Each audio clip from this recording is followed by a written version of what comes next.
জিবরাইল আলাইহিস সালাম মারফত নবীদের কাছে ওহী প্রেরণ করা হয়েছে। জিবরাইল আলাইহিস সালাম এই কাজটাকে ভালোবাসতেন, নবীদের কাছে রিসালাতের দায়িত্ব পৌঁছে দেওয়া। জোরে বলি সুবহানাল্লাহ। যেটা হাদিস আল্লাহ নবী বলছেন যে তাবলীগুর রিসালাত, আদাউল আমানাত ওয়া হুব্বুল মাসাকিন। জিবরাইল আলাইহিস সালাম তিনটি জিনিস ভালোবাসতেন। যখন আবু বকর, ওমর, ওসমান, আলী আল্লাহ রসুল ভালোবাসার কথা বলছিলেন, জিবরাইল বলছিলেন ইয়া রাসূলুল্লাহ, আমি তিনটি জিনিস ভালোবাসি। তাবলীগুর রিসালাত, নবীদের কাছে আমি রিসালাতের দায়িত্ব পৌঁছে দিতে ভালোবাসি, এবং আদাউল আমানাত, আমানতদারিতা পৌঁছে দিতে, আমানতদারিতা রক্ষা করতে, এটা আমি ভালোবাসি। আর একটা হুব্বুল মাসাকিন, আমি নিঃস্ব ইতিম অসহায়দেরকে ভালোবাসি। জোরে বলি সুবহানাল্লাহ। আবার হাদিস আল্লাহ রসুল বলছেন কেউ যদি আল্লাহর সঙ্গে সম্পর্ক স্থাপন করতে চায়, সেই জন্য গরিবদের সঙ্গে, নিঃস্ব ইতিমদের সঙ্গে বেশি মেশে। কি সুবহানাল্লাহ বলবেন না?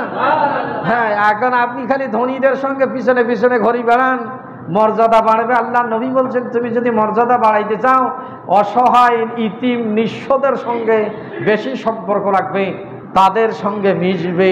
এটা জিবরাইল ভালোবাসতেন। এই জন্য এদের সঙ্গে মেশা, অসহায় ইতিম মিসকিন নিঃস্বদের সঙ্গে মেশলে আল্লাহর সঙ্গে সম্পর্ক স্থাপিত হয়।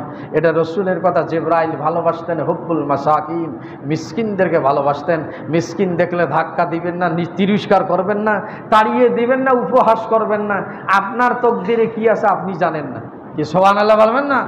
সম্মানিত হাজিরিন, যে জিবরাইল আলাইহিস সালাম কর্তৃক ওহী প্রেরণ করতেন আল্লাহ পাক সমস্ত নবী রাসূলদের মাধ্যমে, এই রিসালাতের দায়িত্ব পৌঁছে দিতেন আল্লাহ পাক জিবরাইল মারফত।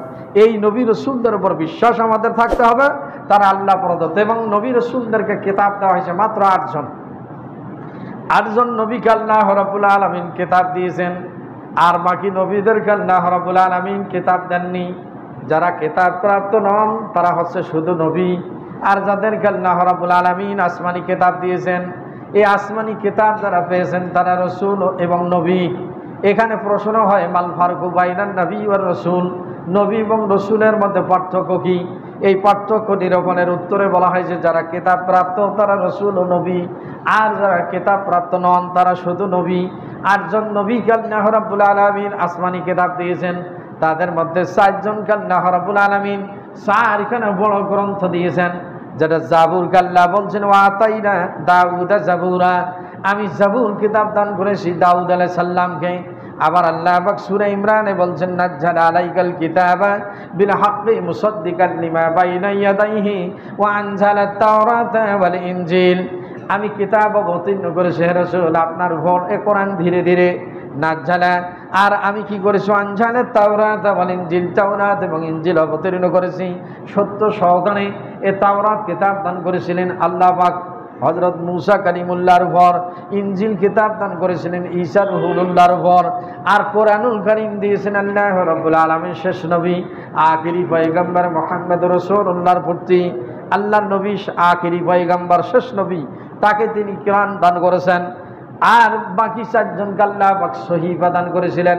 আদম আলাইহিস সালামকে 10খানা, ইব্রাহিম আলাইহিস সালামকে 10খানা, শীশ আলাইহিস সালামকে 50খানা, ইদ্রিস আলাইহিস সালামকে 30খানা।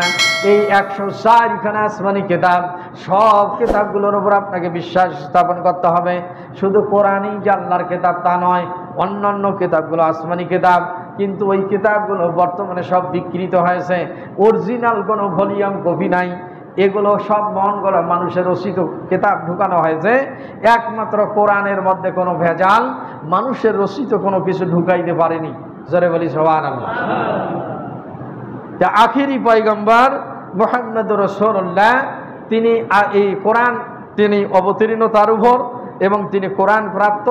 এই কোরআনের উপর বিশ্বাস এবং আসমানি কিতাব অন্যান্য রসুলের পরেই তারা যে আল্লাহ প্রদত্ত আসমানি কিতাব পেয়েছেন, এটার উপর আপনার বিশ্বাস করা ঈমানের একটা মৌলিক দাবি।